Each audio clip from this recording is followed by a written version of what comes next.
عید مبارک سارے دوستوں کو۔ شعر سنیں۔ اذاں میں بہتے تھے آنسو یہاں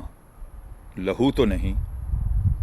اذاں میں بہتے تھے آنسو یہاں لہو تو نہیں، یہ کوئی اور جگہ ہے یہ لکھنؤ تو نہیں، یہ کوئی اور جگہ ہے یہ لکھنؤ تو نہیں، یہاں تو چلتی ہیں چھریاں زبان سے پہلے،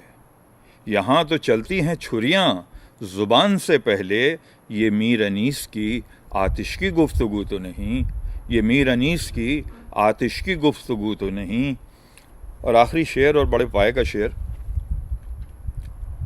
ٹپک رہا ہے چمک رہا ہے جو دامن پہ دونوں فرقوں کے، چمک رہا ہے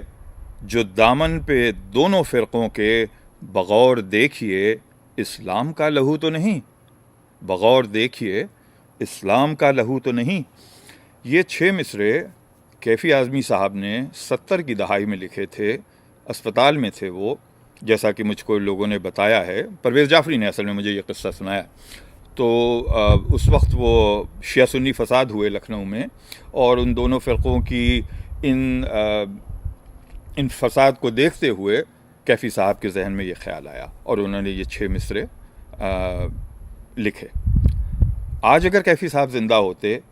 تو بالکل ہی حالت دوسری ہے، اور اس صورت کو دیکھ کے بے پناہ خوش ہوتے۔ جو تصویریں میں آپ کو اب دکھانے جا رہا ہوں، یہ تصویریں اس عید پہ ہوئی شیعہ سنی ایک جماعت کی ہے، جو مل کے جنہوں نے عیدگاہ کے اندر، یعنی کہ سبطین آباد امام باڑے لان کے اندر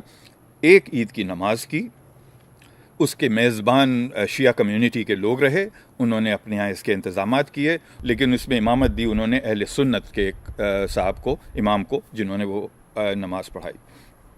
جس تصویر میں آپ ان کو دیکھ رہے ہیں امامت کرتے ہوئے، اس کے پیچھے ان کے بائیں سمت جن صاحب کو آپ کھڑے دیکھ رہے ہیں، ایک بہت ہی جید شیعہ عالم ہیں، جناب کلب صادق صاحب۔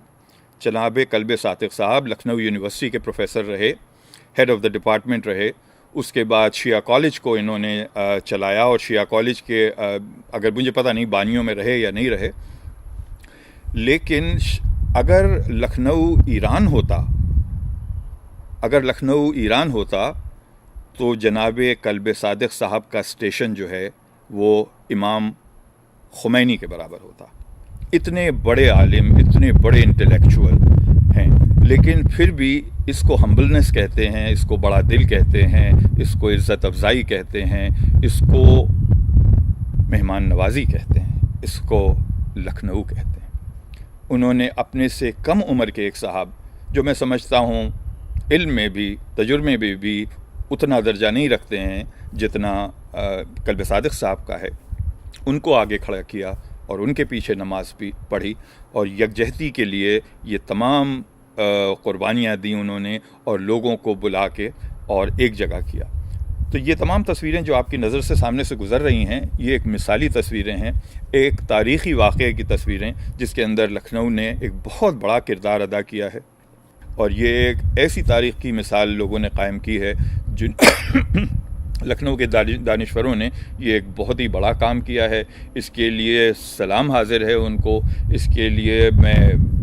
بہت ہی تہہ دل سے شکریہ ادا کرتا ہوں حسین افسر کا، جنہوں نے ہم کو یہ تصویریں فراہم کی، عاطف کا، جنہوں نے یہ تصویریں ہم کو واٹس ایپ سے بھیجی، اور ہم یہ آپ کو دکھانے کے قابل ہوئے۔ بہرکیف وہ اشعار صرف اس لیے سنائے تھے کہ 71 کے اندر یہی 2 قبیلوں کے اندر، انہی 2 خیموں کے اندر کچھ غلط فہمیاں پیدا ہوئیں، جس کی وجہ سے آپس میں تکرار ہوئی، اور پھر اب وہی دونوں قومیں اور اس کے ذہین اور دانشور لوگوں نے ایک ملنے کا پروگرام بنایا، اور وہ عید کا موقع چنا، اور اس موقع کے اوپر ایک جماعت ہوئی، اور اس سے بڑی کیا خوشی کی بات ہو سکتی ہے کہ ایک مثال قائم کی گئی دوستی کی، اور ایک پل بنایا گیا دونوں قبیلوں کے اندر۔ تو اللہ تعالیٰ ان سب لوگوں کو جنہوں نے ان کے اندر رتی بھر بھی کام کیا ہو، اور جنہوں نے اس کو اپنے ذہن میں سوچا ہو اور اس کو پائے تکمیل تک پہنچایا ہو، ان کے لیے ان کو بہترین اس کا اجر عطا فرمائے۔ ہمارے لیے عید کے لیے اس سے بڑا تحفہ نہیں ہو سکتا تھا کہ ہم کو یہ خبر ملی، اور اس کے ساتھ ساتھ یہ تصویریں دیکھنے کو ملی۔ اس کے ساتھ اجازت، آپ سب کو عید مبارک، اور خاص طور سے ان لوگوں کو جنہوں نے لکھنؤ میں یہ کارنامہ انجام دیا۔ السلام علیکم۔